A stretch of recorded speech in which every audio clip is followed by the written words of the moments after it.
কোনো এক সময়ের কথা, একজন জেলের একটা ছোট্ট পুত্র ছিল। সে ভাবল যে আমি আমার বাবার মতোই মাছ ধরব। তখন সে একটা লাঠি নিল, তাতে দড়ি বাঁধল, আর সেই দড়ির মুখে যে কাঁটা বিঁধে থাকে তাতে চারা ঝুলিয়ে জলে ফেলল আর বসে থাকল। কিছু সময় পরে জলে একটি তরঙ্গ দেখা গেল। ও বুঝতে পারল খুব বড় একটা মাছ ফাঁদে পড়েছে। ও বল প্রয়োগ করলো, সেটা টানার চেষ্টা করলো। মাছও বল প্রয়োগ করলো, আর শেষে যেটা হলো সেই দড়ি ছিঁড়ে গেল আর মাছ বেঁচে পালিয়ে গেল। দেখুন, ও অনেক চেষ্টা করলো কিন্তু অসফল হলো। কখনো অধিক বল প্রয়োগ করলো, আবার কখনো কম বল, কিন্তু কিছুতেই সফল হলো না। ও পঞ্চমবার প্রচেষ্টা করলো, না বেশি বল প্রয়োগ করলো না কম, ততটাই বল প্রয়োগ করলো যতটা পর্যাপ্ত, ঠিক ততটাই বল যতটা বল সেই মাছ প্রয়োগ করলো। আর শেষ পর্যন্ত জীবনে প্রথমবার ও মাছ ধরতে সফল হলো। এবার এই কথার সারমর্ম কি? ভারসাম্য। এটাই হলো জীবনের সবথেকে বড় নিয়ম। আমাদের সবার জীবনে সমস্যা রয়েছে, কখনো মন দিয়ে ভেবে দেখবেন। জীবনে যদি কোনো ক্ষুদ্র সমস্যা বা ছোট সমস্যা থাকে আর সেটা সমাধান করার জন্য আপনি বেশি চেষ্টা করছেন, তাহলে তার দ্বারা সমাধান হয় না, বরং আরো বিপদ বেড়ে যায়। যখন কোনো বড় সমস্যা থাকে আর আপনি কম চেষ্টা করতে থাকেন, তখন সমাধান হয় না, তা চলতেই থাকে। শুধু এটাই হলো ব্যাপার। জীবনের সমস্ত সমস্যার একটা ভারসাম্য বজায় রাখা, যদি এটা আপনি শিখে ফেলতে পারেন, জীবনটা আপনার হাতের মুঠোয় থাকবে। আসুন আমার সাথে ভালোবেসে বলুন, রাধা রাধা। আপনি কখনো কোনো বাজকে নিজের বাসা বানাতে দেখেছেন? এই বাজ যখনই কোনো বাসা বানায় তখন উঁচু গাছের ডালে বা কোনো পর্বতের শিখরে বাসা বানায়, অনেক উচ্চতায়, আর সেখানে তার সন্তানও জন্মগ্রহণ করে। যখন এই সন্তানেরা জন্মায় তখন এই বাজ খুবই ভালোবেসে এবং খুব সাবধানে এদের পালন পোষণ করে। নিজের ঠোঁট দিয়ে তাদের ঠোঁটে খাবার পরিবেশন করে। কিন্তু যেই সেই সন্তানেরা হৃষ্টপুষ্ট হয়ে যায় এবং সেই কথা বাজ নিজে বুঝতে পেরে যায়, সেই বাজ নিজেই সেই বাসা ছিন্ন ভিন্ন করে দেয়। সেই সন্তান যাদের সবেমাত্র ডানা গজিয়েছে, কিভাবে উড়তে হয় তারা জানে না, সেই সন্তানগুলিকে উচ্চতা থেকে ঠেলে দেয়। সেই সন্তান প্রথমে ভয়ভীত হয়ে যায়। তারা সামনে মৃত্যুকে দেখতে পেয়ে ভয়ের কারণে তাদের ডানা ঝাপটাতে থাকে, আর সেই প্রক্রিয়াতেই সেই সন্তানগুলি উড়তে শুরু করে দেয়। এবার এই ঘটনায় আমরা কি শিক্ষা পেতে পারি? এটাই, যদি আপনি মাতা পিতা হন তাহলে নিজের সন্তানকে অবশ্যই স্নেহ করুন, কিন্তু তাদেরকে নিজের আঁচলের তলায় বেঁধে রাখবেন না। যদি আপনি চান আপনার সন্তান জীবনে উন্নতি করুক, তাহলে নিজের মুঠো থেকে তাদের স্বতন্ত্র করে দিন। এই সংসারে সংঘর্ষ করতে দিন। সেই সন্তান নিজেই বুঝতে পারবে যে জন্মের সময় পাওয়া ডানা কি করে ব্যবহার করতে হয়। আর আপনার চোখের সামনে আপনার সন্তান এই আকাশে উড়তে থাকবে। তাহলে আসুন আমার সাথে ভালোবেসে বলুন, রাধা রাধা। কখনো কোনো চাতককে দেখেছেন? একটা চাতক বর্ষার জন্য অপেক্ষা করে। সেই বর্ষার জলে নিজের তৃষ্ণা নিবারণ করে, নয়তো সারা বছর তৃষ্ণার্ত থেকে যায়। ও আকাশের দিকে তাকিয়ে থাকে আর অপেক্ষা করে যে কবে বর্ষা হবে আর কবে আমি আমার তৃষ্ণা নিবারণ করব। সেখানে অন্যদিকে একটি কাক বা একটা পায়রা, এরা কি করে? যেখানে জল পায় পান করে নেয়, যেখানে খাবার পায় খেয়ে নেয়, আত্মীয় স্বজন বন্ধু বান্ধব যাকেই পায় তার সাথে সময় কাটায়, খাবার খায় আর চলে যায়। এবার এদের মধ্যে মিল কোথায় আর পার্থক্য কোথায়? দুজনের কাছেই ডানা রয়েছে, দুজনেই উড়তে পারে। এই আকাশ হলো ওদের, খাবারের দানা ওদের। পার্থক্য হলো তাদের অভিলাষায়, পার্থক্য হলো তাদের আকাঙ্ক্ষায়, পার্থক্য জীবন যাপনের ধরনের। এবার যত বেশি আকাঙ্ক্ষা থাকবে, যত দামি জীবন যাপন করার ইচ্ছে থাকবে, তত বেশি কষ্ট আপনাকে সহ্য করতে হবে। আবার অন্যদিকে জীবন যত সরল হবে, জীবন যাপন যত সরল হবে, সমস্যা ততটাই কম হবে। তাই সবসময় চেষ্টা করবেন আপনার মানসিকতা এবং আপনার জীবন যেন সরল হয়। ভালোবাসতে থাকুন। যদি কেউ আপনাকে ভালোবাসে তাকেও আপনি ভালোবাসা ফিরিয়ে দিন। তাদের সাথে কথা বলুন, কিছু তাদের কথা শুনুন, কিছু নিজের কথা বলুন। দেখবেন সকল তাপ উত্তাপ দূর হয়ে গেছে। এটাই তো হলো জীবনের সারমর্ম। তাই প্রেমে থাকুন, ভালোবাসুন, আর ভালোবেসে আমার সাথে বলুন রাধা রাধা। একবার একজন সাধক ওনার শিষ্যদের একটা কাজ দিলেন। একটা দুর্লভ জড়িবুটি নিয়ে আসতে বললেন। এতটাও কঠিন কাজ সেটা ছিল না, কারণ সকল শিষ্য জানতেন যে এই দুর্লভ জড়িবুটি কোথায় পাওয়া যায়। পর্বতের শিখরে। কঠিন কাজ কোনটা? সেখানে পৌঁছনোর সেই পথ যা ছিল কাঁটায় জর্জরিত, পাথরে পরিপূর্ণ, যেখানে পিছলে পড়ার আশঙ্কা রয়েছে এবং গভীর ক্ষত পেতে পারে সবাই। এবার বেশ কয়েকজন শিষ্য গেলেন, তার মধ্যে কয়েকজনই সেই জড়িবুটি নিয়ে আসতে পারলেন। কারণটা কি ছিল? কিছু শিষ্যের মনোযোগ ছিল শুধুমাত্র লক্ষ্যের দিকে, অর্থাৎ পর্বতের সেই শিখরে। কিছু শিষ্যের মনোযোগ ছিল পথের এই সংকটগুলির ওপর। কিছুজন নিজের সমস্ত মনোযোগ, সমস্ত শক্তি কেন্দ্রীভূত করলেন শুধুমাত্র লক্ষ্যের দিকে। বাকিরা মনোনিবেশ করলেন এই সংকটের থেকে নিজেকে বাঁচাতে। কিন্তু যাদের মনোযোগ শুধু লক্ষ্যের দিকে ছিল, শুধু তারাই জড়িবুটি নিয়ে আসতে পারলেন। কারণ কি ছিল? একটা সহজ ব্যাপার যা আমাদের বুঝতে হবে। আমরা যদি লক্ষ্যে পৌঁছতে চাই, তাহলে বিপদের সম্মুখীন তো আমাদের হতেই হবে, আর কোনো বিকল্প নেই। যন্ত্রণাও হবে, পায়ে কাঁটাও হয়তো ফুটতে পারে, হয়তো পড়েও যেতে পারেন, হয়তো রক্তপাতও হতে পারে। কিন্তু তার সাথেই সাফল্য অর্জনের যে আনন্দ, সেটাও পাওয়া যায়। সেই জন্য নিজের মনোযোগ সবসময় লক্ষ্যের দিকে রাখুন, পথের সেই বিপদগুলির দিকে নয়। সত্যি কথা বলতে এই বিপদ, এটা কিছুক্ষণের, আজ আছে কাল নাও থাকতে পারে। কিন্তু যদি লক্ষ্যকে প্রাপ্ত করতে পারেন, তাহলে তার আনন্দ আপনার সাথে সারা জীবন রয়ে যাবে। তাহলে লক্ষ্য প্রাপ্ত করুন আর আমার সাথে ভালোবেসে বলুন রাধা রাধা। আমরা কখন উচিত কাজ করি, কখন অনুচিত কাজ করি, কখন পুণ্য করি আর কখন পাপ করি, কখন ন্যায়ের পথে চলি আবার কখন অন্যায়ের পথে চলি, তা দুজন ব্যক্তি বুঝতে পারেন, পরমাত্মা আর অন্তরাত্মা। এবার প্রত্যেক মুহূর্তে কি হয় পরমাত্মা সবই জানেন, তার কাছে কিছুই গোপন নয়। কিন্তু প্রত্যেক মুহূর্তে আপনার কি করা উচিত সেটা উনি এসে আপনাকে বলতে পারবেন না। সেই জন্য আমাদের ভেতরে অন্তরাত্মা আছে, আমাদেরই চেতনার একটি অংশ। একবার চোখ বুঝে দেখুন, অন্তরাত্মার মধ্যে নিমজ্জিত হয়ে ভাবুন আর বোঝার চেষ্টা করুন। এই অন্তরাত্মা সবসময় আপনাকে শুভ কাজ করার জন্য প্রেরিত করেন আর অশুভ কাজ করা থেকে বিরত করেন। এই অন্তরাত্মার কথা মানতে থাকুন, পরমাত্মা সবসময় আপনার কাছেই পাবেন। আসুন আর আমার সাথে ভালোবেসে বলুন রাধা রাধা। মানুষের জীবনে দুই ধরনের আবেগ থাকে যা চিরকাল তার সাথে বসবাস করে। প্রথম স্বপ্ন, দ্বিতীয় অজুহাত। মানুষ হাজার হাজার স্বপ্ন দেখতে পারে, আমাকে এই কাজ করতে হবে, আমাকে ওখানে ঘুরতে যেতে হবে, আমায় জীবনে এই অসম্ভব কাজ বাস্তবায়িত করে দেখাতে হবে, আদি ইত্যাদি। এবার ঠিক যেমন স্বপ্ন দেখেন, সেইভাবে অজুহাতও খুঁজে নিয়ে আসেন। আমি এই স্বপ্ন পূরণ করতে পারলাম না, কারণ আমাকে কেউ সাহায্যই করলো না, কারণ আমি দুর্বল হয়ে পড়েছিলাম, কারণ আমার কাছে সময়ই ছিল না, আদি ইত্যাদি।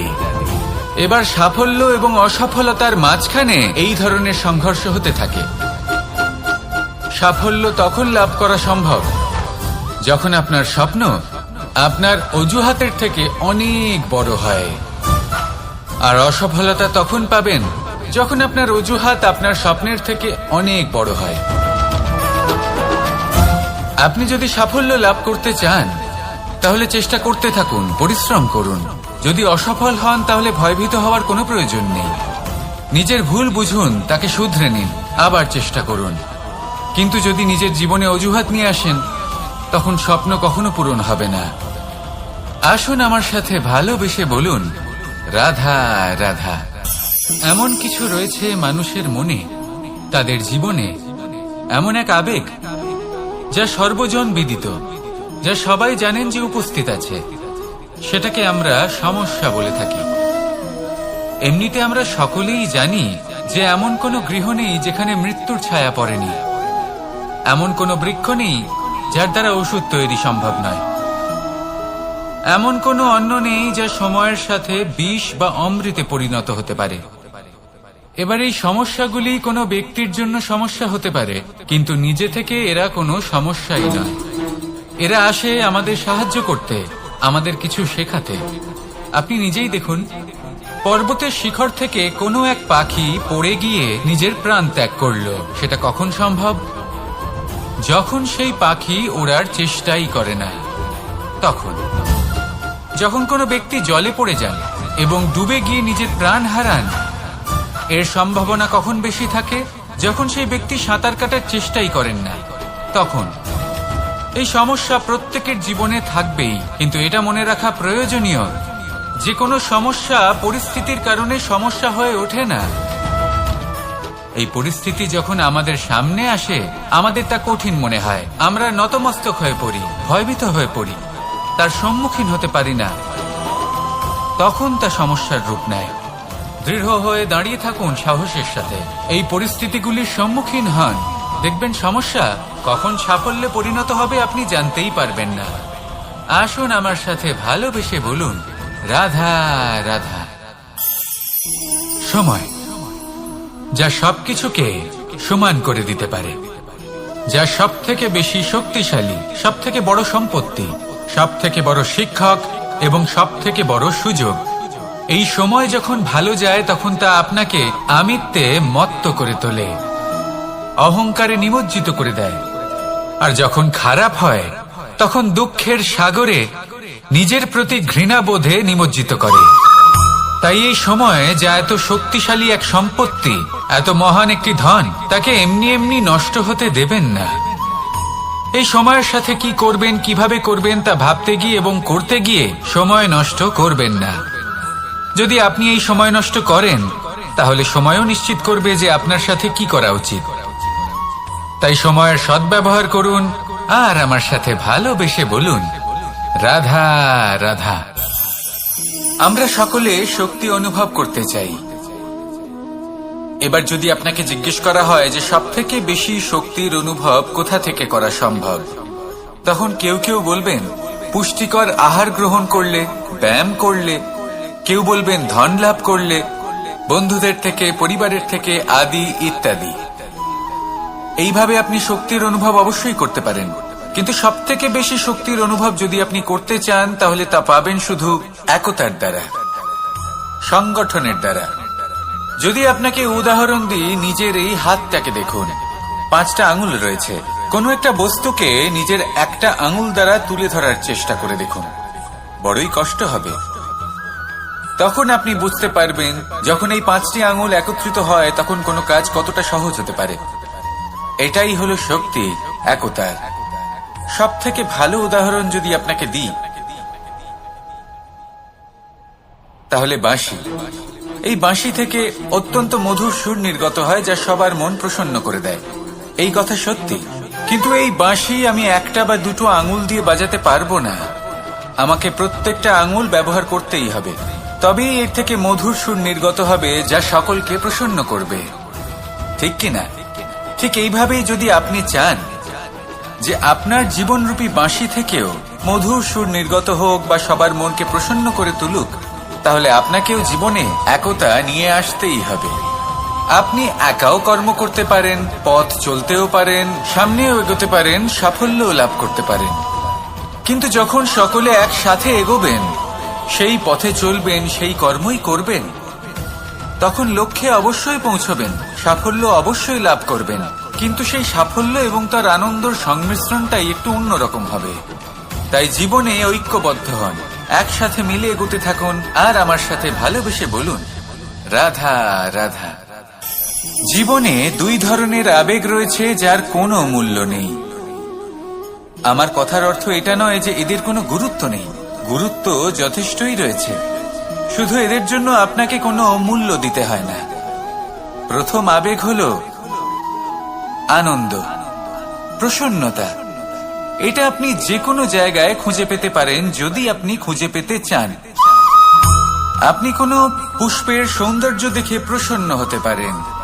বায়ুর কারণে যখন একটি বৃক্ষ শিহরিত হয় সেটা দেখে আপনি প্রসন্ন হতে পারেন। একটা ছোট্ট শিশুর কলরব শুনেও আপনি প্রসন্ন হতে পারেন। একটা ক্রন্দনরত বালককে হাসিয়ে আপনি প্রসন্ন হতে পারেন। সবকিছু আপনার উপর নির্ভরশীল। সেখানে আরেকটি আবেগ হলো দুশ্চিন্তা। মানুষ বড়ই দুশ্চিন্তা করতে থাকে। আজ আমি এই কাজ করেছি, সেই বিষয়ে চিন্তা। আজ আমি এই কাজ করতে পারিনি, সেই বিষয়ে চিন্তা। কাল আমাকে এই কাজ করতে হবে, সেই নিয়ে চিন্তা। আমি কি সেই কাজটা করতে পারবো, সেই বিষয়ে দুশ্চিন্তা। চিন্তা সর্বত্র রয়েছে, যার জন্য মূল্য দিতে হয় না। যত চান আপনি একত্রিত করতে পারেন। একটা গুরুত্বপূর্ণ কথা মনে রাখবেন, প্রসন্নতা জীবনের একটা নতুন সূত্রপাত। সেখানে দুশ্চিন্তা হলো জীবনের চিতার সমান। এবার এই দুটি আবেগ হলো মূল্যহীন, দুটোই আপনার সামনে আছে। কোনটা চয়ন করবেন আপনি, দুশ্চিন্তা নাকি প্রসন্নতা? সিদ্ধান্ত আপনারই। আসুন আর আমার সাথে ভালোবেসে বলুন, রাধা রাধা। ধন, সম্পত্তি, এগুলো আসলে কি? এগুলো শুধু সেই মূল্য যার দ্বারা আমরা কোনো কিছু অর্জন করতে পারি। এবার এই ধনের দ্বারা এই সংসারে অনেক কিছু লাভ করা সম্ভব, কিন্তু সেই সবকিছুই শুধুমাত্র ভৌতিক বস্তুই হবে, ভৌতিক সামগ্রী, ভৌতিক সুবিধা। অর্থাৎ আপনার কাছে যতই ধন থাকুক, তা আপনাকে শান্তির ঘুম এনে দিতে পারবে না, আপনাকে জীবনের বাস্তব সুখের অনুভূতি লাভ করাতে পারবে না। কারণ এগুলো ভৌতিক ধন, এ ভৌতিক বস্তুই অর্জন করাতে সক্ষম। বাস্তবিক ধন কি? যদি এই প্রশ্ন আপনার মনে আসে, তাহলে তার উত্তর আমি আপনাকে দেব একটা উদাহরণের মাধ্যমে। কখনো আপনি শুনে থাকবেন যে একজন পিতা আজীবন অনিষ্ট করেন, অনর্থ করেন, খারাপ কাজ করেন শুধু ধন অর্জনের জন্য। তিনি ভাবেন যে আমি ধন অর্জন করব আর নিজের সন্তানকে একটা উজ্জ্বল ভবিষ্যৎ প্রদান করব, একটা সুখ স্বাচ্ছন্দ্যময় জীবন দান করব। এবার সন্তান যখন জন্ম লাভ করে, তখন সে ভাগ্যের জোরে সেই ধন ভোগ করে। যেরকম সে পায় সেরকমই তার ব্যবহার সে করে। কখনো আপনি এটাও দেখে থাকবেন যে সেই সন্তান সমস্ত ধন নষ্ট করে ফেলে, আর সেই পিতা যিনি সমস্ত ধন সঞ্চয় করেছেন, যিনি সেই ধনের প্রভু, আজ সেই ধনের প্রহরী হয়ে রয়েছেন। এবার এরকম কেন হয়? এরকম তখনই হয় যখন সেই পিতা বুঝতেই পারেন না যে তার জীবনের আসল ধন কি। সেই আসল ধন তার সন্তানকে সে দিতেই পারে না। যদি পিতা তার সন্তানকে কর্মের জ্ঞান দিতে পারেন, উচিত কোনটা অনুচিত কোনটা সেই শিক্ষা দিতে পারেন, সংস্কারের প্রকৃত শিক্ষা দিতে পারেন, তবে সেটা ধনের থেকে অনেক বেশি গুরুত্বপূর্ণ। এটাই হলো জীবনের বাস্তব ধন। আপনি সেই কথা তো অবশ্যই শুনে থাকবেন, কুসন্তান হলে ধন সঞ্চয় করে কি হবে, সুসন্তান হলে ধন সঞ্চয় করে কি হবে। সন্তান যদি কুপুত্র হয় তাহলে সব নষ্ট করে ফেলবে, আর সন্তান যদি সুপুত্র হয় তাহলে ধন থাকুক না থাকুক, সে নিজেই কর্মের পথে অগ্রসর হয়ে ধন অর্জন করবে আর নিজের জন্য এক উজ্জ্বল ভবিষ্যৎ গড়ে তুলবে। তাই সন্তানকে সম্পদ দেওয়ার আগে কর্মের জ্ঞান দান করুন, সুশিক্ষা দিন, কারণ এটাই হলো জীবনের প্রকৃত ধন। আসুন আর আমার সাথে ভালোবেসে বলুন, রাধা রাধা। বিগত দিনের কিছু কথা মনে পড়ে গেল, এক অদ্ভুত ঘটনা যা অমূল্য শিক্ষা দিয়ে যেতে পারে। বিষয় হলো যক্ষের সাথে যুধিষ্ঠিরের কথোপকথন। একবার যক্ষ যুধিষ্ঠিরকে জিজ্ঞেস করলেন, ওনাকে বললেন যে আমার কিছু প্রশ্নের উত্তর যদি আপনি দিতে পারেন, তাহলে আমি আপনার বাকি ভ্রাতাগণকে আবার জীবিত করে তুলব। সেগুলোর মধ্যে খুব গুরুত্বপূর্ণ আর কঠিন একটা প্রশ্ন ছিল, এই সংসারে সব থেকে শ্রেষ্ঠ আশ্চর্য কোনটি? এই প্রশ্ন আমি আপনাকে জিজ্ঞেস করছি। এবার কেউ বলবেন স্বর্ণ দ্বারা নির্মিত লঙ্কা, এটি হলো সংসারের সব থেকে বড় আশ্চর্য। কেউ বলবেন বরফে ঢাকা সেই পর্বত যা আকাশ স্পর্শ করে। কেউ বলবেন সেই সমুদ্র যার গভীরতা মাপা অসম্ভব ব্যাপার। কেউ বলবেন সেই বায়ু যা আমরা দেখতে পাই না, কিন্তু তা আমাদের জীবন দান করে। সংসারের সব থেকে বড় আশ্চর্য কি, সেই প্রশ্নের উত্তর যুধিষ্ঠির দিয়েছিলেন, আর তা ছিল শ্রেষ্ঠ উত্তর এবং উচিত। উনি বলেছিলেন যে সংসারে প্রতিদিন কোনো ব্যক্তি জন্ম লাভ করেন আর কোনো ব্যক্তি মৃত্যুও লাভ করেন। এবার এই কথাটা সবাই জানেন, সবাই বোঝেন যে যখন জন্মেছি তখন কোনো একদিন আমিও অবশ্যই মৃত্যু লাভ করব। এবার যখন এই কথা প্রত্যেকটা মানুষ জানেন, তখন কেন প্রত্যেক মানুষ এই চিন্তায় থাকেন, এই নিয়ে কষ্ট পান, এই নিয়ে ব্যাকুল হয়ে থাকেন যে উনি একদিন মৃত্যু লাভ করবেন, তার থেকে দূরে পালাতে চেষ্টা করেন। বলেন যে আমি মৃত্যু লাভ করতে চাই না। কেন? যেখানে কোনো না কোনো দিন এটা অবশ্যই হবে। এ হলো ব্রহ্ম সত্য। এই যে ব্যাকুলতা, এই ভয়, এই যন্ত্রণা, এই চিন্তা তার মনকে বাঁচতেই দেয় না, এই জীবন অনুভবই করতে দেয় না। সেই জন্য এই চিন্তা, ব্যাকুলতা, ভয় এসবের কি লাভ? কোনো লাভ নেই। সেই জন্য যতক্ষণ জীবনযাপন করছেন প্রত্যেক মুহূর্ত যেন শ্রেষ্ঠ হয়, আনন্দময় হয়, প্রেমের দ্বারা পরিপূর্ণ হয়, সেই চেষ্টা করুন। চেষ্টা করুন যাতে আপনি যে কাজ করছেন তার দ্বারা যেন অন্যের মঙ্গল হয়। এই প্রচেষ্টাই আপনার জীবনকে প্রসন্নতা আর প্রেম দ্বারা ভরিয়ে তুলবে। এই মন সুপ্রসন্ন হয়ে বলবে রাধা রাধা রাধা রাধা। আপনারা হয়তো ভাবছেন কি আশ্চর্য ব্যাপার, প্রত্যেকবার আমি কথা শেষ হওয়ার পরে রাধা রাধা বলি। এইবার আমি আগেই বলে দিলাম। কারণটা কি? কারণ হলো অত্যন্ত বিশেষ। প্রত্যেকবার কথা সমাপ্ত হবার পরে আপনাদের সবার মধ্যে ভালোবাসা বিতরণ করতে চাই, তাই রাধা রাধা বলি। কিন্তু এইবার এই নতুন এবং বিশেষ সূত্রপাতে প্রথমে প্রেম বিতরণ করা অত্যন্ত আবশ্যক। এবার একটা বিষয় আছে যা জানেন হয়তো সকলেই, কিন্তু বুঝতে খুব কম জন পারেন। এই প্রেম, এই আনন্দ, এই সকল কিছুর সূত্রপাত হয় নিঃস্বার্থ আবেগের দ্বারা। ঠিক যেমন একজন মাতাকেই দেখে নিন। যখনই একজন মাতা সন্তানকে জন্ম দেন, তখন এই সংসার ভুলে যায় যে তার জন্য এটা একটা নতুন জন্ম। কারণ একজন নারী তখন একজন মাতৃরূপে নতুন ভাবে জন্ম নেন। একজন নারী স্ত্রী ও গৃহবধূ রূপে কিছু অধিকার লাভ করে থাকেন, কিন্তু তিনি যখন মা হয়ে যান তখন তিনি শুধুই দান করতে শেখেন। নিজের সন্তানের জন্য কত কিছুই না করেন, তাকে বাৎসল্যের সাগরে ভাসিয়ে নিয়ে যায়। এই সংসারে রাজকুমার জন্ম নিতেই পারেন, তাকে রাম এবং লক্ষণ কিন্তু মায়েরাই বানিয়ে তোলেন। একজন গোয়ালা জন্ম নেয়, তাকে দ্বারকাধীশ একজন মাই বানিয়ে তোলেন। পিতা হলেন সেই পর্বত যার একটা অংশ হলো তার সন্তান, কিন্তু মা হলেন সেই শিল্পী যিনি একটা পাথরকে খোদাই করে এমন এক মূর্তি গড়ে তোলেন যাকে সকলে পূজনীয় মনে করেন। তাহলে স্মরণ করুন সেই সকল মুহূর্ত যেগুলি আপনি নিজের মাতার সাথে অতিবাহিত করেছেন। অনুভব করতে পারবেন যে কিভাবে এক মুহূর্তেই এই মন প্রফুল্ল হয়ে ওঠে। এবার এর কারণ কি? এর কারণ হলো এই জীবনের আসল দ্বারই হলো মমতা।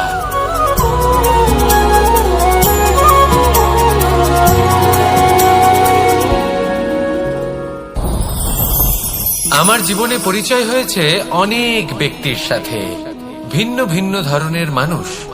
এনাদের সাথে আলাপ হয়ে খুব ভালো লেগেছে, অনেক শিক্ষাও লাভ করেছি। আমি তাদের সাথেও আলাপ করেছি যারা অনেক উচ্চ স্তরে পৌঁছে গেছেন, আবার তাদের সাথেও যারা নিজেদের জীবনে বিশেষ কিছু করতে পারেননি। তাদের সাথেও পরিচয় হয়েছে যারা সফল, আবার তাদের সাথেও যারা অসফল। এবার এই সবই একই রকম মনে হয়। এদের মধ্যে পার্থক্য শুধুই মানসিকতা। যখনই কোনো অসফল ব্যক্তির সাথে পরিচয় হয়েছে, তখনই দেখেছি তাদের কাছে সবসময় একটা অজুহাত রয়েছে যে কেন তারা সফল হতে পারেননি। কখনো তারা দোষ দিয়ে থাকেন তাদের ভাগ্যকে, তাদের পরিস্থিতিকে, দোষারোপ করতে থাকেন তাদের মাতা পিতাকে, আত্মীয়দের, বন্ধু বান্ধবদের। কোনো না কোনো অজুহাত সবসময় এদের কাছে থাকে যে কেন তারা সফল হতে পারেননি। সেখানেই যখন সফল ব্যক্তির সাথে পরিচয় হয়, তাদের কাছে সবসময় একটা কারণ থাকে যে কিভাবে এই সমস্যাগুলির ঊর্ধ্বে উঠে সাফল্য লাভ করা যায়। আর সেই কারণ হলো যে যাই হয়ে যাক না কেন, সাফল্য লাভ করতেই হবে। যতই সংঘর্ষ করতে হোক না কেন, যতই সমস্যা আসুক না কেন, সফল আমাদের হতেই হবে। এটাই পার্থক্য মানসিকতার। সত্যি কথা বলতে, আপনার আজকের এই মানসিকতা হলো আপনার আগামী ভবিষ্যতের ইমারতের ভিত। এই মানসিকতা যতটা প্রবল হবে, যতটা শুভ হবে, আপনার ভবিষ্যৎ ততটাই বিশাল এবং সুন্দর হবে। তাহলে সমস্যার উপর নয়, সাফল্যের উপর মনোযোগ কেন্দ্রীভূত করুন, জীবনে এগোতে থাকুন, আর আমার সাথে ভালোবেসে বলুন, রাধা রাধা।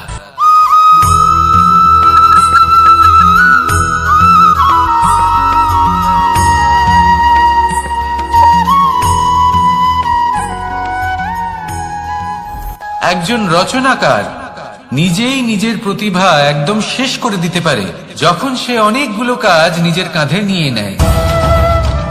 একটা গুরুত্বপূর্ণ কথা সবসময় মনে রাখবেন, আজ আপনি যেখানেই থাকুন না কেন, যেমনই যে কোনো স্থানেই থাকুন না কেন, এর পেছনে আপনার আকাঙ্ক্ষার একটা বিশাল ভূমিকা রয়েছে।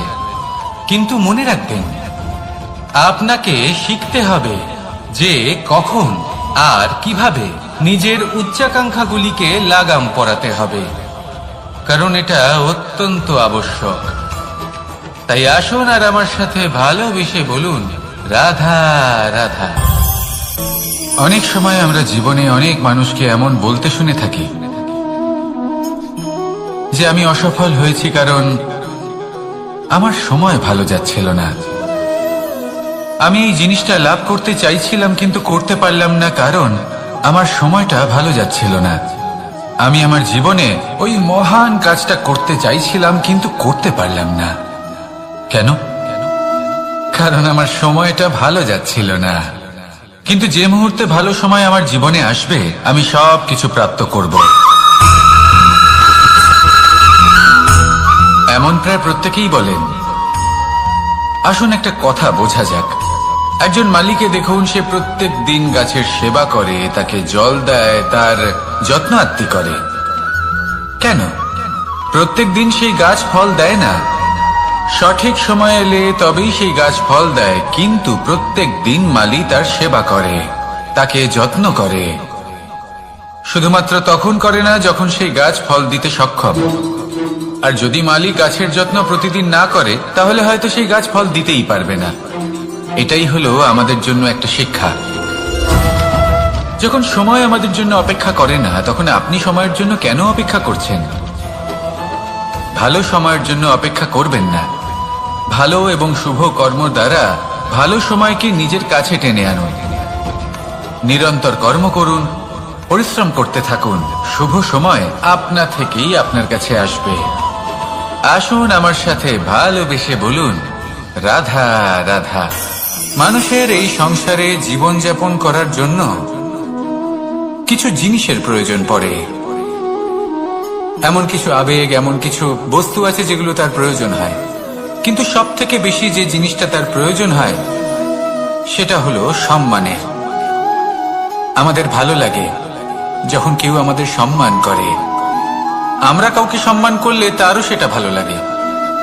কিন্তু আপনি দেখবেন যে সংসারে বেশিরভাগ মানুষ দুটি মাপদণ্ডের ভিত্তিতে সম্মান করেন। হয় বয়স দেখে করেন বা উপার্জন দেখে। অর্থাৎ সেই ব্যক্তি কতটা উপার্জন করেন। এবার ভেবে দেখুন, এটা আবশ্যক নয় কারোর বয়স যদি বেশি হয় তার বুদ্ধিও ততটাই বেশি হবে। আবশ্যক এটাও নয় যে কোনো ব্যক্তি যদি অত্যন্ত ধনী হন বা তার মনও নির্মল হবে বা তিনি সৎকর্ম করবেন বা এমন কোনো কর্ম করবেন যাতে উনি সম্মান লাভ করতে পারেন। হতে পারে উনি ধনী কিন্তু দুশ্চরিত্র। সেই জন্য বয়স বা উপার্জন দেখে কোনো ব্যক্তিকে সম্মান করবেন না, কর্ম দেখুন। যদি গভীরভাবে ভেবে দেখেন তাহলে দেখবেন যদি কোনো মানুষ কোনো সৎকর্ম করেন তাহলে তার প্রতি হৃদয় থেকে সম্মান জাগ্রত হয়। এটাই হলো সেই সম্মান যা অর্জন করতে হবে। বয়স আজ আছে, কাল আরো বৃদ্ধি পাবে। উপার্জন আজ আছে, কাল সেটা কমে যেতেও পারে। কিন্তু যদি আপনি নিরন্তর শুভকর্ম করতে থাকেন তাহলে আপনি মৃত্যুর পরেও অমর হয়ে থাকবেন। আসুন আমার সাথে ভালোবেসে বলুন, রাধা রাধা। পাপ এবং পুণ্য, এই দুই হলো সংসারের এমন দুই বিন্দু যাকে কেন্দ্র করে এই সংসারের চক্র ঘুরতে থাকে। আমরা যদি কোনো কর্ম বিচার করি হয় পুণ্য নয় পাপের দৃষ্টিভঙ্গি দিয়ে, এটা হয় পুণ্য না হলে পাপ। কিন্তু এই পাপ এবং পুণ্য এই দুই নির্ভর করে প্রত্যেক মানুষের ওপর, তার চিন্তাধারা, তার পরিস্থিতির ওপর। ধরুন এমন একজন মানুষ যিনি অনেক দিন ধরে বনে পথ হারিয়েছেন, অনেক দিন হয়তো উনি কোনো খাবার খাননি। এবার এমন পরিস্থিতি চলে এসছে যে এবার যদি উনি খাবার না খান তাহলে হয়তো জীবিতই থাকবেন না। আর এমন অবস্থায় ওনার সামনে যদি কোনো প্রাণী আসে তাহলে তাকে শিকার করা এটা কিন্তু তার কাছে পাপ নয়, এটা তো জীবিত থাকার একমাত্র উপায়। এটা তার কাছে পুণ্য সম। আর যদি আমি এমন একজন ব্যক্তির কথা বলি যিনি সরল, যিনি একটি সুখী, শান্ত, সুরক্ষিত জীবনযাপন করছেন, তার কাছে কিন্তু এটা পাপ। এইরকমই এই সংসারে ভিন্ন ভিন্ন পরিভাষা আছে পাপ এবং পুণ্যের। তার মধ্যে যদি আমি আপনাকে একটি সরল পরিভাষা দিই, সেটা হলো জীবনে যখনই কোনো কর্ম করবেন সেটা নিয়ে একটু ভেবে দেখুন যে এই যে কাজটা আমি করছি তার ফলে এই যে অন্য মানুষেরা আছেন এই সংসারে তারা কি দুঃখ পাবেন? যদি তারা দুঃখ পান তাহলে সেটা পাপ। যদি আপনি এমন কোনো কর্ম করেন যার ফলে অন্যরা প্রসন্নতা লাভ করেন, তাদের মুখে হাসি ফুটে ওঠে, যদি তারা প্রেরিত হন, জীবনে সামনে এগোতে পারেন, তাদের বিকাশ হয়, তাহলে এটা হলো পুণ্য। তাই জীবনে সবসময় পুণ্য করতে থাকুন আর আমার সাথে ভালোবেসে বলুন, রাধা রাধা। বনস্পতি ফলনের জন্য আমাদের কিসের প্রয়োজন পড়ে? একটু ধরিত্রীর, একটু পরিশ্রমের আর একটা বীজের। এবার যদি মানুষের কথা বলি তাহলে এখানে ধরিত্রী হলো মানুষের এই জীবন, যেখানে মানুষ নিজের ইচ্ছের ফল ফুল ফলন করতে চায়। পরিশ্রম হলো আমাদের কর্ম, আর বীজ হলো আমাদের নির্বাচন। আমাদের বেছে নিতে হবে যে আমরা কি বপন করব, আম নাকি ফণি মনসা। এর মধ্যে আমরা কি পেতে চাই? রসালো ফলের ফলন চাই নাকি কাঁটার ফলন চাই, তা আমাদের উপর নির্ভরশীল। কিন্তু একটা কথা ঠিক, লক্ষ্য যেমনই হোক না কেন, জীবন যেমনই হোক না কেন, যদি আপনি লক্ষ্যের দিকে এগোতে থাকেন তাহলে কর্মের সাথে খামখেয়ালি আচরণ করতে পারবেন না। যদি আপনি এমন করেন তাহলে এটা আপনাকে একটা অনুচিত লক্ষ্যে পৌঁছে দেবে, সেটা কিন্তু নিশ্চিত। সবসময় এটা মনে রাখবেন, কর্মের সাথে খামখেয়ালি হবেন অর্থাৎ কর্মফলও আপনার সাথে খামখেয়ালি হবে। তাহলে নিষ্ঠার সাথে কর্ম করতে থাকুন আর নিজের লক্ষ্যকে প্রাপ্ত করুন। আর আমার সাথে ভালোবেসে বলুন, রাধা রাধা। অগ্নি চতুর্থ তত্ত্ব, সব থেকে বেশি গুরুত্বপূর্ণ কিন্তু তার থেকেও বেশি ভয়াবহ। কখনো অগ্নিকে নিয়ন্ত্রিত রূপে উনুনে জ্বলতে দেখেছেন? এই অগ্নি আমাদের খাবার বানাতে সাহায্য করে, যা আমাদের শক্তি প্রদান করে। কিন্তু এই অগ্নি যখন বিচলিত হয়ে, অনিয়ন্ত্রিত হয়ে কোন বনের আগুন হয়ে ওঠে, তখন মহা বিনাশ ঘটে যায়। আপনারই অন্তরের ঊর্জা হলো এই অগ্নি। এটা আপনার শক্তিও, আপনার ক্রোধও। একে ব্যবহার কিভাবে করবেন তা আপনারই হাতে। যদি কোনো ব্যক্তি নিজের অন্তরের এই ঊর্জাকে ব্যবহার করেন শক্তির রূপে, তাহলে সে বিকাশ ঘটাতে পারে, নির্মাণ ঘটাতে পারে।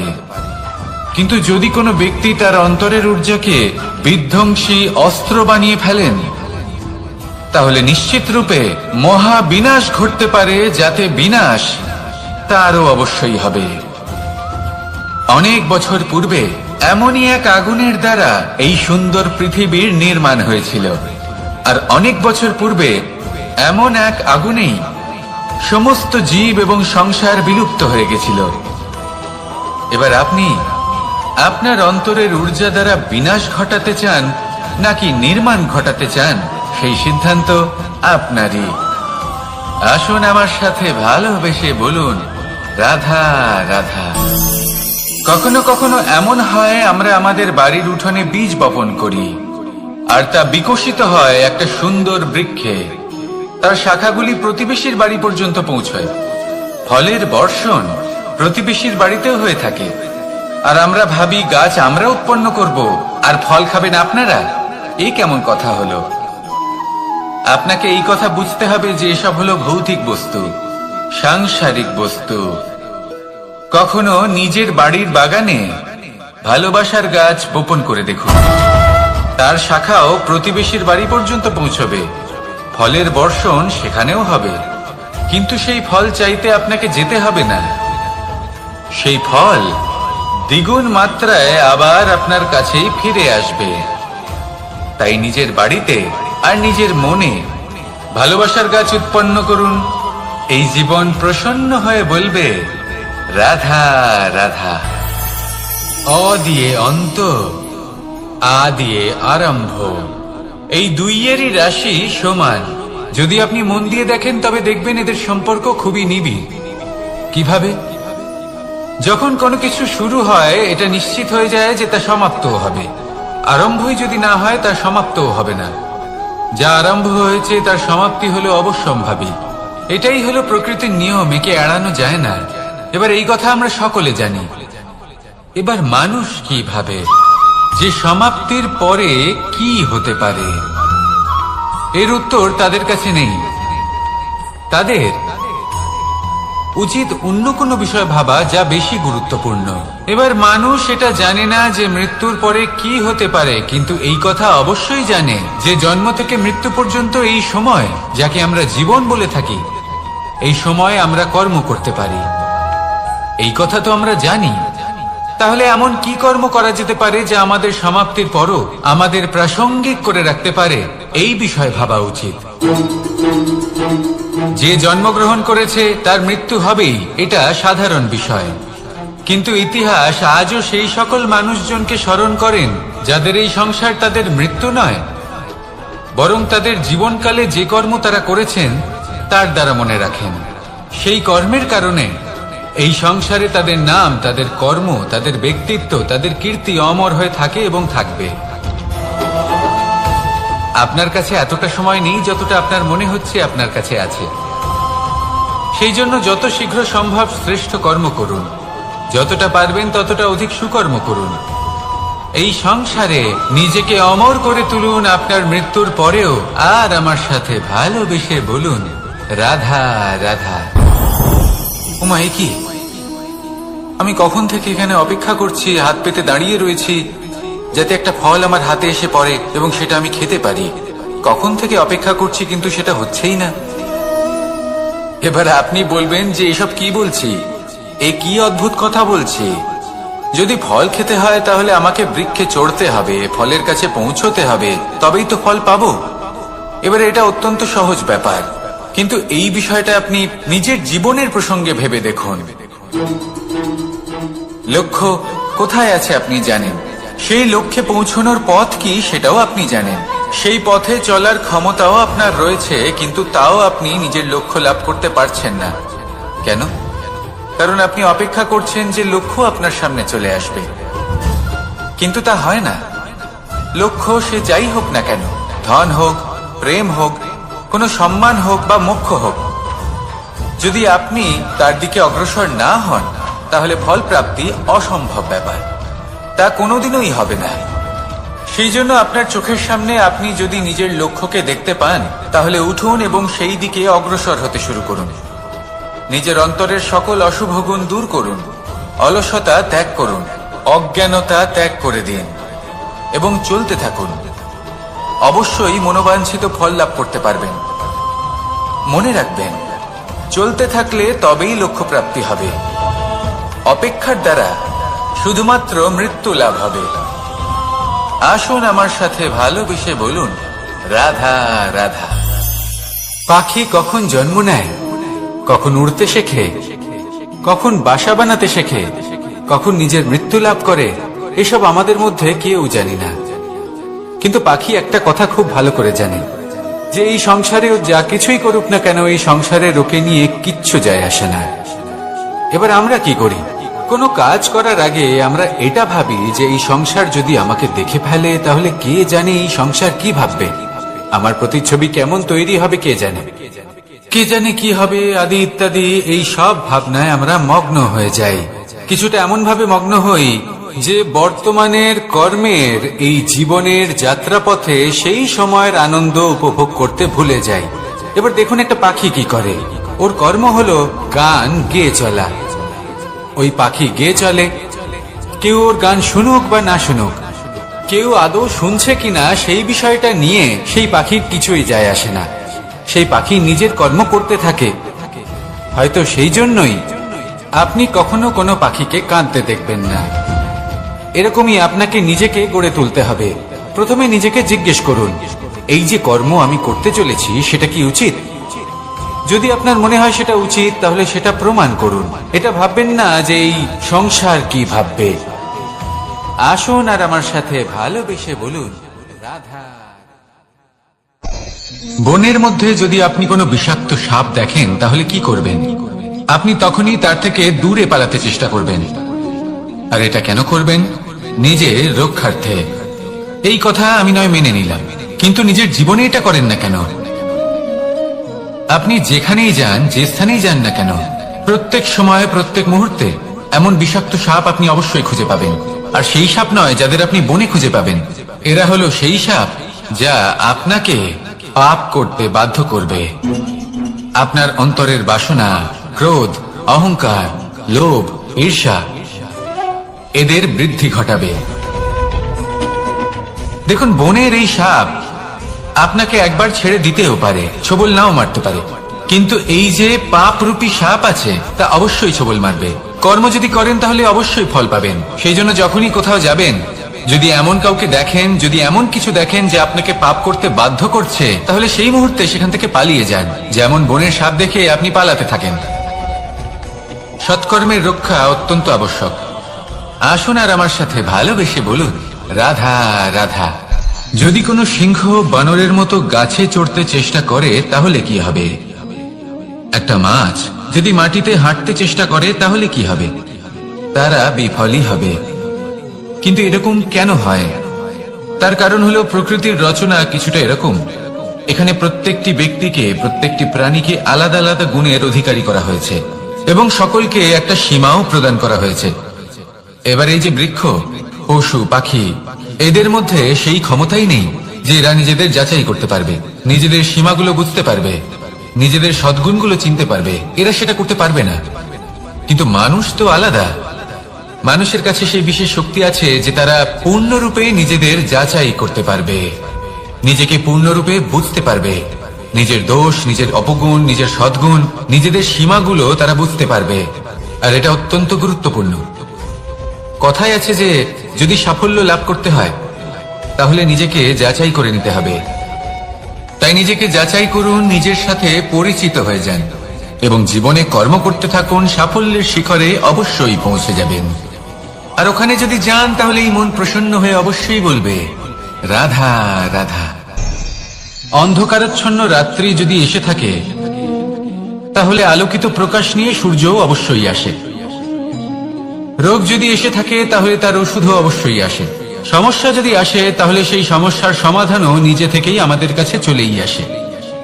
এই সংসার, এই জীবনের শুধুমাত্র একটাই নিয়ম আছে, আর তা হলো এটাই, এই সংসার হলো একটা চক্রের মতো। এতে শাশ্বত বলে কিছু নেই, নিত্য বলে কিছু নেই, আর যা কিছুই রয়েছে সব বদলাতে চলেছে।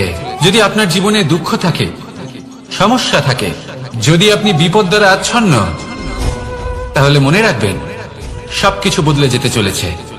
দুঃখের সময় কাঁদবেন না, মনকে আরো দুঃখী করে তুলবেন না, কারণ এখানে যা কিছুই এসেছে তা যাওয়ার জন্যই এসেছে। তাহলে এত চিন্তা কিসের? আনন্দ সহকারে জীবন যাপন করুন, আর আমার সাথে ভালোবেসে বলুন রাধা রাধা। রাত্রিবেলায় যখন আলোকিত জোনাকিদের দেখেন তখন মন প্রসন্ন হয়ে ওঠে। এদের দেখতে খুবই সুন্দর লাগে। আর এমন ঠিক কেন হয়? প্রথম হলো এটাই যে রাতের বেলায় চতুর্দিক অন্ধকারাচ্ছন্ন থাকে। এমত অবস্থায় যদি আমরা কোথাও একটু প্রকাশ দেখি, তাহলে সেটাই আশার কিরণের ন্যায় মনে হয়। সেই প্রকাশই আমাদের মন প্রসন্ন করে তোলে। আর সেই জন্য যে সকল মানুষ রাতের বেলায় কোনো জোনাকি দেখতে পান তারা প্রসন্ন হয়ে যান। এবার কখনো কখনো জীবনে আমাদের মনে হয় যে চতুর্দিকে শুধুমাত্র অন্ধকারই হয়ে আছে, প্রত্যেকেরই তা কখনো মনে হয়। আর তখনই আমাদের নিরাশ হলে চলবে না, আমাদের দুঃখী হলে চলবে না। সেই সময় আমাদের খুঁজতে হবে নিজেদের আশেপাশে, চতুর্দিকে, আর কোথাও না কোথাও আমরা প্রকাশ অবশ্যই দেখতে পাবো, আশার একটা কিরণ অবশ্যই দেখতে পাবো। কেউ এমন একটা কর্ম করেন যেটা দেখে আমরা প্রেরিত হয়ে যাই, আর এমন কোন কর্ম যদি আপনারা করেন তাহলে সেই কর্ম আপনার মনকে প্রসন্ন ভাব, আনন্দ এবং ভালোবাসা দ্বারা ভরিয়ে তুলবে। আপনার অন্তরে সেই অন্ধকারের অন্ত করবে, দুঃখেরও অন্ত করবে। আর এই মন প্রসন্ন ভাব নিয়ে বলবে রাধা রাধা। মনুষ্য জীবনের সব থেকে বেশি গুরুত্বপূর্ণ বিষয় হল মনের একাগ্রতা। এই সংসারের যে কটি মহান কার্য সম্পাদন হয়েছে তা হল মনের এই একাগ্রতার একমাত্র ফল। আপনি অবশ্যই দেখে থাকবেন অনেক ছোট বড় নদী যা বয়ে চলে তাদের সামনে একটা বাঁধ নির্মাণ করা হয় সেই সব নদীর জল সঞ্চয় করতে। বাঁধ হয়ে গেলে প্রয়োজন মতো বা মনের ইচ্ছে মতো তাকে ব্যবহার করা সম্ভব। এবার এটাই আমাদের মনের সাথেও সম্ভব। আমাদের মনের একাগ্রতা আজকের দিনে দাঁড়িয়ে বিভিন্ন ধরনের বিকার, ক্রীড়া এবং ভোগের মধ্যে ভাগ হয়ে গেছে। একে একত্রিত করতে হবে, একটা বাঁধ নির্মাণ করতে হবে, কর্মের বাঁধ।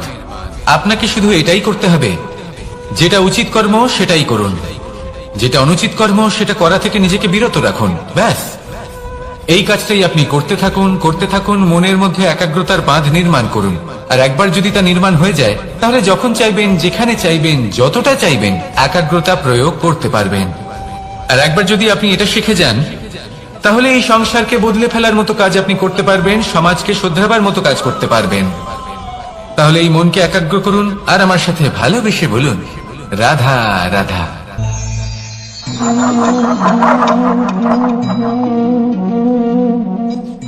কোন ব্যক্তিকে নিশ্চয়ই দেখেছেন যিনি নিজে কাঠ কাটার এই কাজে নিপুণ এবং অভিজ্ঞ।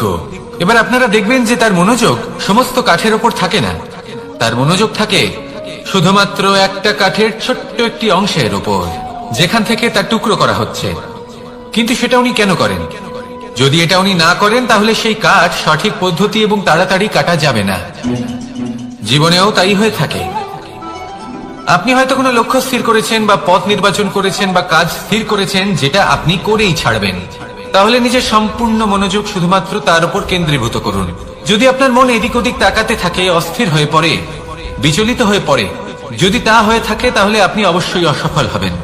তাই কর্মঠ থাকুন, নিরন্তর কর্ম করতে থাকুন এবং পূর্ণ মনোযোগ দিয়ে নিজের কাজ করুন। নিজের পথে অগ্রসর হন বা নিজের লক্ষ্য প্রাপ্ত করতে চেষ্টা করুন। তারপর দেখুন কি হয়, কিভাবে উচিত পথে এবং তীব্র গতিতে আপনার লক্ষ্য আপনার কাছেই পৌঁছে যায়। আর আপনার এই মন প্রসন্ন হয়ে বলে রাধা রাধা। কখনো কোনো নদীকে দেখেছেন? একই আকার, একই স্থান, শুধু প্রবাহিত হতে থাকে। এর মধ্যে কখনো কোনো অপদ্রব্য ফেলে দেখুন, দেখবেন সেটা বেশিক্ষণ সেখানে থাকে না। সেটা নদীর সাথে বইতে থাকে আর বয়ে যেতে যেতে সাগরে সমাহিত হয়ে যায়, আর শেষ পর্যন্ত সাগর সেটাকে তটে ফেলে দেয়। কিছুটা এমন হওয়া উচিত আমাদের বিচারধারাও। এক স্থানে তা স্থগিত হওয়া উচিত নয়, এটা সবসময় প্রবাহমান হওয়া উচিত। তবেই আমাদের চেতনা, আমাদের মূল্যবোধ এবং আমাদের স্মৃতি, এই তিনটি শ্রেষ্ঠ থাকবে। আর এটাই হলো পুকুর এবং নদীর মধ্যে পার্থক্য। নদীতে জল সবসময় বয়ে চলে, সেই জন্য পবিত্র থাকে, শুদ্ধ থাকে এবং পরিষ্কার থাকে। আর সেখানে এই পুকুরের তলদেশে সব জমা হতে থাকে, আর সেই জন্য তা অপবিত্র হয়ে যায়। তাই সবসময় এই বিচারধারা প্রবাহমান রাখুন। যদি মনে কোনো ভাবনা চলে আসে, সেখানেই থেকে যায় এবং বিদ্যে থাকে, তাহলে তা বের করে দিন, তাকেও বয়ে যেতে দিন, এবং তার যা উত্তর হবে তা সময়ের সাথে আপনার সামনেই চলে আসবে। শুধুই নদীর মতো প্রবাহমান হন আর আমার সাথে ভালোবেসে বলুন, রাধা রাধা। এই সংসারে সাফল্য লাভ করার জন্য জ্ঞানের প্রয়োজন হয়, পরিশ্রমের প্রয়োজন হয়, দৃঢ় নিষ্ঠার প্রয়োজন হয়, নিরন্তর চেষ্টা করা প্রয়োজনীয়। কিন্তু আরো কিছু আছে যা অত্যন্ত প্রয়োজনীয় এবং গুরুত্বপূর্ণ। তা হলো ভালো বন্ধু। তাদের থাকা অত্যন্ত প্রয়োজনীয়। যদি ভালো বন্ধু থাকে, তাহলে সময় এলে তারা ঢাল হয়ে আপনাকে সুরক্ষা করবেন। সময় এলে অস্ত্রের মতো শত্রুকে সংহারও করবেন। যদি তিনি জ্ঞানী হন, তাদের মধ্যে সদ্গুণ থাকে, তাহলে এই সব গুণ আপনার মধ্যেও প্রবেশ করবে। তাহলে সাফল্যের জন্য ভালো বন্ধু পাওয়া অত্যন্ত প্রয়োজনীয়। কিন্তু শুধু বন্ধু কেন, ভালো শত্রুও থাকা প্রয়োজনীয়। এবার আপনি ভাববেন, এ আমি কি বললাম? যদি আপনার জীবনেও ভালো অর্থাৎ শক্তিশালী শত্রু থাকে, তাহলে আপনিও শক্তিশালী হতে থাকবেন। এই শত্রু আপনাকে প্রেরিত করবে আরো বেশি শক্তিশালী হয়ে ওঠার। কখনো কোনো হরিণকে দেখুন, তীব্র গতিতে দৌড়তে থাকে। কেন তীব্র গতিতে দৌড়ে? এই কারণে নয় যে কোথাও তার জন্য মধুর ঘাস অপেক্ষা করে রয়েছে, না। সে এই কারণে তীব্র গতিতে দৌড়য় কারণ সেটা না করলে তার পেছনে একটি সিংহ আছে যে ওকে নিজের ভোজন করে ফেলবে। তাই জীবনে বিপদ, সংকট, এই সবকিছুও হলো অত্যন্ত গুরুত্বপূর্ণ। তার সম্মুখীন হতে শিখুন আর আমার সাথে ভালোবেসে বলুন, রাধা রাধা। আমরা সবাই ফল খাই, কিন্তু আমাদের সেই ফলই প্রিয় হয় যে পরিপক্ক হয়ে ওঠে, যেটা নম্র হয়, আর যে ফল অনেক বেশি মিষ্টি আর সুস্বাদু হয়ে থাকে, যাদের রঙে বাহার দেখা যায়। সেইভাবে জীবনে আমরা নানান মানুষের সাথে পরিচিত হই, কিন্তু সেই মানুষই আমাদের মন ছুঁয়ে যায় যারা বিনম্র স্বভাবের, যাদের বাণী খুব মধুর, যাদের অন্তরে আত্মবিশ্বাসের একটা তেজ, একটা রং দেখা যায়। এবার এমন ব্যক্তি আমরা কি করে হব? ঠিক সেইভাবেই যেমন একটা ফল রোদ, বর্ষা, শীত, বায়ু, এই সকল সংকটময় পরিস্থিতির সম্মুখীন হয়ে পরিপক্ক হয়ে ওঠে, সেইভাবেই মানুষ সংকটময় পরিস্থিতির সম্মুখীন হয়ে পরিপক্ক হয়ে ওঠেন। যদি এই সংকটের সম্মুখীন হন, তাহলে অভিজ্ঞ হবেন, আর এই অভিজ্ঞতাই শিক্ষা দিয়ে যাবে। এই অভিজ্ঞতা আমাদের শিখিয়ে দেয় যে আমাদের বিনম্র থাকতে হবে। অহংকার করে কোনো লাভ নেই। মধুর বাণীর যে কি মূল্য তা আমরা শিখতে পারি। এই অভিজ্ঞতাই আমাদের বুঝিয়ে দেয় যে উচিত অনুচিত কোনটা, আমাদের দৃষ্টিভঙ্গি তৈরি করে, আর এই দৃষ্টিভঙ্গি দ্বারা আত্মবিশ্বাস জাগ্রত হয়। সেই জন্য জীবনে কখনো বিপদ থেকে দূরে পালাবেন না, সেগুলোর সম্মুখীন হন, অভিজ্ঞতা লাভ করুন, তার থেকে শিক্ষা লাভ করুন, এইভাবেই পরিপক্ক হবেন। আসুন আমার সাথে ভালোবেসে বলুন, রাধা রাধা। ধন সঞ্চয় করা সম্ভব, আর সেই জন্য ধন সব থেকে বেশি মূল্যবান সম্পত্তি নয়। এবার আপনি বলবেন, এ আমি কি বলছি? এই ধন খুব মূল্যবান, আমরা সকলে অর্জন করতে ব্যস্ত। সেটা এই কারণে, কারণ আপনারা জানেন না এই সংসারের সব থেকে বেশি মূল্যবান সম্পত্তি কি। এ হলো সেই সম্পত্তি যা কখনো সঞ্চয় করা সম্ভব নয়। আপনার কাছে যতই ধন থাকুক, তা দিয়ে আপনি স্বাস্থ্য লাভ করতে পারেন, বাড়ি কিনতে পারেন, আদি ইত্যাদি, কিন্তু আপনি যতই ধনী হন না কেন, ফেলে আসা দিনের একটা মুহূর্ত আপনি লাভ করতে পারবেন না। এই একটা মুহূর্ত, এই সময়, এটাই হলো সংসারের সব থেকে মূল্যবান সম্পত্তি। একবার চলে গেলে তা কখনোই ফিরে আসে না। আর এই মুহূর্ত যতই চলে যাক না কেন, আমরা স্মৃতির মাধ্যমে সেগুলি যাপন করতে পারি, তার আনন্দ উপভোগ করতে পারি, আর যার সাথে আমরা সময় অতিবাহিত করেছি তার স্মৃতিতে আমরা চিরকাল জীবিত থাকতে পারি। সেই জন্য সময় সব থেকে মূল্যবান সম্পত্তি, তাকে এইভাবে নষ্ট করবেন না। প্রত্যেকটা মুহূর্ত উপভোগ করুন, আনন্দ করুন, আর ভালোবেসে বলুন, রাধা রাধা। কনক, কি সুন্দর একটা শব্দ। এর অনেকগুলো রূপ রয়েছে, অনেকগুলো অর্থ রয়েছে। প্রথম অর্থ হলো স্বর্ণ, অর্থাৎ সম্পত্তি। দ্বিতীয় অর্থ ধুতুরা, অর্থাৎ গাছের ছোট একটা বীজ, যা কিনা অত্যন্ত শক্তিশালী হয়। যদি বেশি মাত্রায় এর প্রয়োগ করা হয়, তাহলে এটা বিষময় হয়ে উঠতে পারে। এই হলো সেই ধুতুরা যার প্রয়োগ মহাদেবের পুজোতে করা হয়। এবার প্রশ্ন হলো এটাই যে এই স্বর্ণ এবং এই ধুতুরার মধ্যে মিল কি রয়েছে। মিল হলো এটাই যে এই দুটোই মানুষকে মত্ত করে তোলে। ধুতুরা মানুষকে তখন মত্ত করে যখন তাকে সেবন করা হয়, কিন্তু স্বর্ণ, ধন, সম্পত্তি, মানুষ এটা যতটাই অর্জন করে নেয় সেটাই যথেষ্ট। এই স্বর্ণ মানুষের ভাবনা চিন্তা করার ক্ষমতাকে বশ করে ফেলে। মানুষ সম্পত্তির লোভে মত্ত হয়ে ওঠে, কারণ যে যত চমৎকারী, যতটা অমূল্য হয় তাকে সামলানো কিন্তু ততটাই কঠিন, তাই না? তাই মনে রাখবেন, ধন, স্বর্ণ, সম্পত্তি এগুলো ধুতুরার থেকেও অনেক বেশি বিষাক্ত হতে পারে। তাই এর উপর আত্মসংযমের একটা কবচ পরিয়ে রাখবেন এবং বিবেকের শক্তির সাথে এগুলো প্রয়োগ করুন, তবেই কল্যাণ হবে। আসুন আমার সাথে ভালোবেসে বলুন, রাধা রাধা। আমার কাছে যশোদা মা যেমন, আমার কাছে দেবকী মা যেমন, আমার কাছে ঠিক তেমনই হলেন গোমাতা। এবার ভেবে দেখার বিষয় হলো এটা যে এই সংসারে অসংখ্য প্রাণী আছে, একজন গাইকে একজন মায়ের মর্যাদা কেন দেওয়া হয়? তাহলে এর অনেকগুলো কারণ আছে। এই গাই অর্থাৎ গোমাতা, এনারা হলেন অত্যন্ত শান্ত, শান্তি প্রিয়, কখনো কারোর কোনো ক্ষতি করতেই পারেন না। গোমাতা যে দুধ নিজের বাছুরকে পান করান সেই দুধই আমাদেরও দেন। সেই দুধ পান করে আমরা শক্তি লাভ করি। এই দুধ থেকে আমরা মাখন, ঘি, পায়েস এইসব সুস্বাদু খাবার লাভ করি। গোমাতার গোবর আমাদের জ্বালানি হিসেবে সাহায্য করে, যার ফলে খুব কম সংখ্যক কাঠ ব্যবহার করা যায় এবং বেশিরভাগ জঙ্গল সুরক্ষিত থাকে। গোমাতার গোমূত্র সেটাও আমাদের কাছে লাভজনক।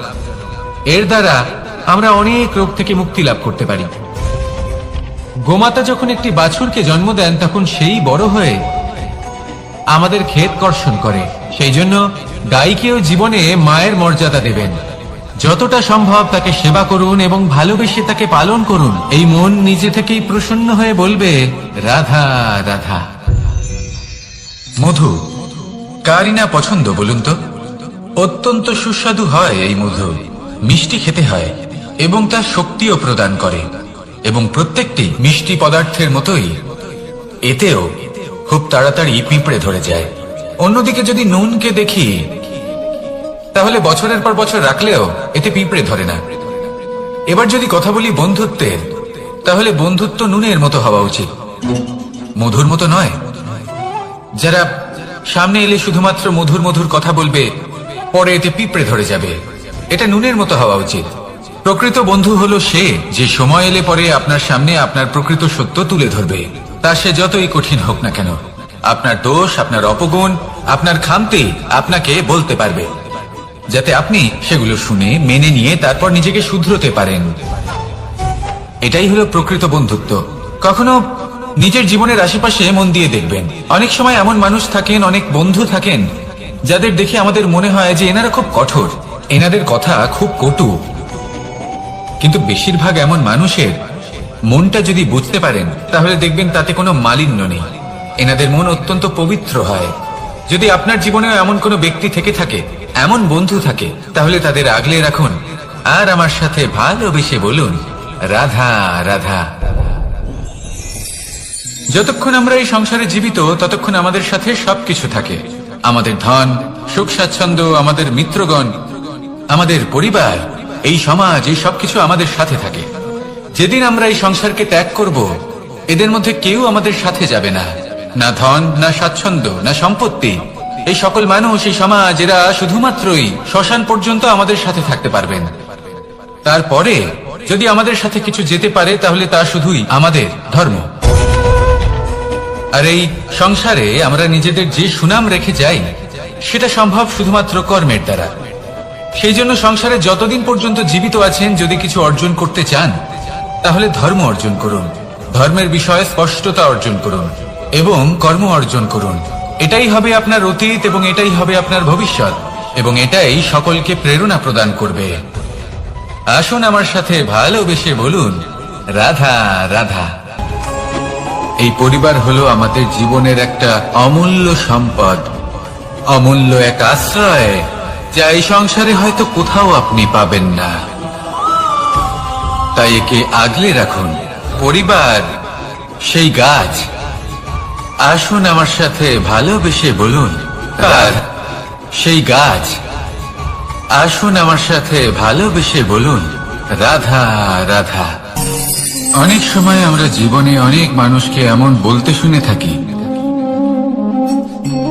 যে আমি অসফল হয়েছি কারণ আমার সময় ভালো যাচ্ছিল না। আমি এই জিনিসটা লাভ করতে চাইছিলাম কিন্তু করতে পারলাম না কারণ আমার সময়টা ভালো যাচ্ছিল না।